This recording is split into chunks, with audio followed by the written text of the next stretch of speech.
else just don't like getting off to a bad start when you're on, the social media pages and you're telling people to listen to your show, and then in the first 10 seconds, it sounds like you are unraveling, and people probably turned away. But you can still call in the show by dialing 323-962-1937 should you choose. This week has been an epic week for me in a lot of ways. My daughter turned 3 on Tuesday, so big happy birthday to my little girl Miracle. Yesterday would have been my brother's 51st birthday. I miss my brother Galvesta very much. And, I wish him, his little girl Monique, you know, and Denise, well. Hopefully she's, doing better with her cancer treatments. And we move forward. The NBA. Well, this week the NBA's theme is Let's Bash LeBron.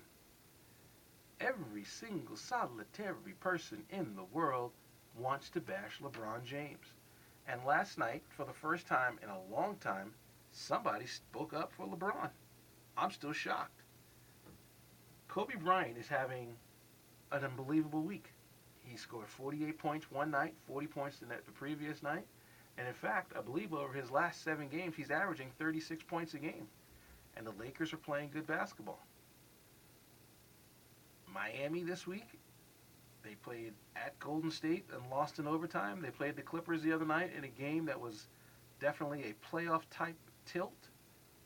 But LeBron, I guess, in the Golden State game, didn't dominate the fourth quarter in overtime. And in the Clippers game, he did dominate the fourth quarter, but couldn't make a foul shot, and his team lost. And Kenny Smith last night on TNT was trying to show that LeBron did exactly the same thing Kobe Bryant did.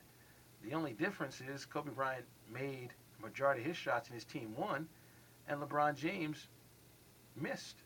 Had LeBron James made any of the free throws in the fourth quarter, the Heat would have won. But he didn't. He missed his free throws, and the Clippers won the game in overtime. So is this going to be the theme all season long? And of course, today's big news, quote unquote big news, is the GQ article where I guess Chris Bosh is saying that game on the line, who does he want to have the ball in his hand? And he says it's Dwayne Wade, and the reason why is because Wade is a champion. Wade, played in the finals and won it as an MVP, and so therefore he's the guy. Well, I find that funny. LeBron James hit a lot of big shots for Cleveland when Cleveland was trying to get their way through the playoffs. So just because he had one bad playoff series, and just because they've struggled in the fourth quarter because no one seems to know, who's supposed to shoot, LeBron is taking the brunt. And here's the thing I was trying to say earlier about Sanchez. LeBron James, the first 2 weeks of the season, was voted NBA Player of the Week. The first 2 weeks of the season, Eastern Conference Player of the Week has been one LeBron James. He's averaged 30 points, 8 assists, and 8 rebounds. He has 2 games in which his team fails in the fourth quarter, and now he's the second worst player in the NBA. Explain that. Player of the Week, 2 weeks in a row. And now he's a bum. So tonight against Denver, if it comes down to the fourth quarter and he doesn't dominate the fourth quarter, are we going to hear about this all season long? And what if Wade starts missing shots in the fourth quarter? Wade missed shots in the fourth quarter the other night. It is redundant and obnoxious a discussion that you can have in basketball. I don't understand it. Not everybody's Kobe Bryant. Not everybody's Michael Jordan. Not everybody's Charles Barkley, Larry Bird, Akeem Olajuwon.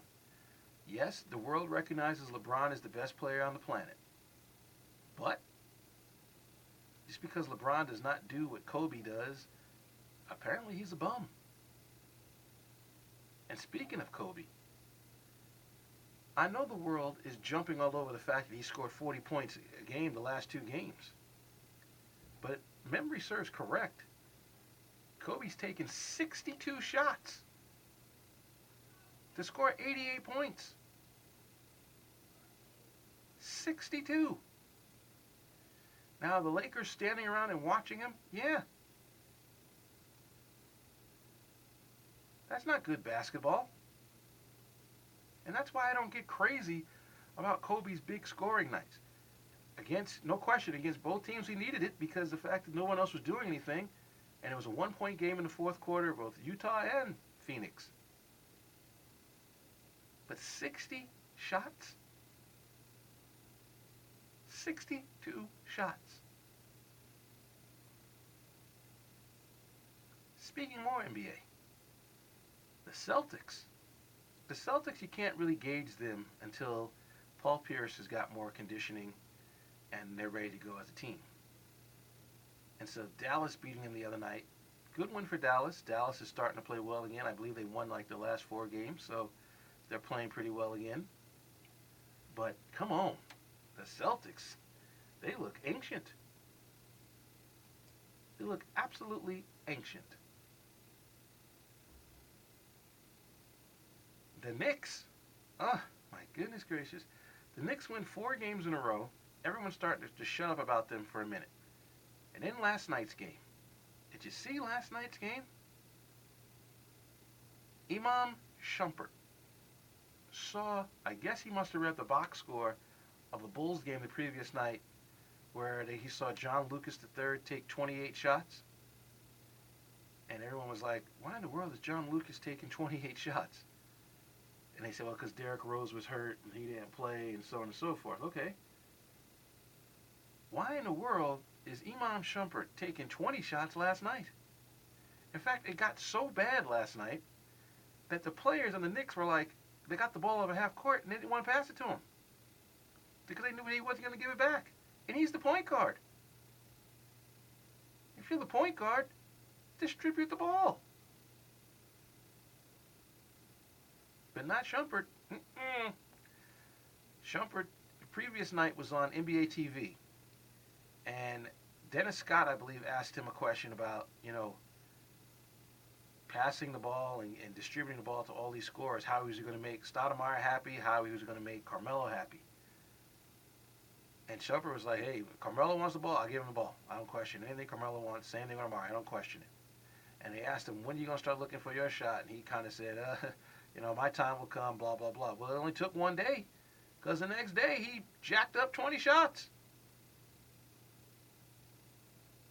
To lose to that Memphis team, who had only one player.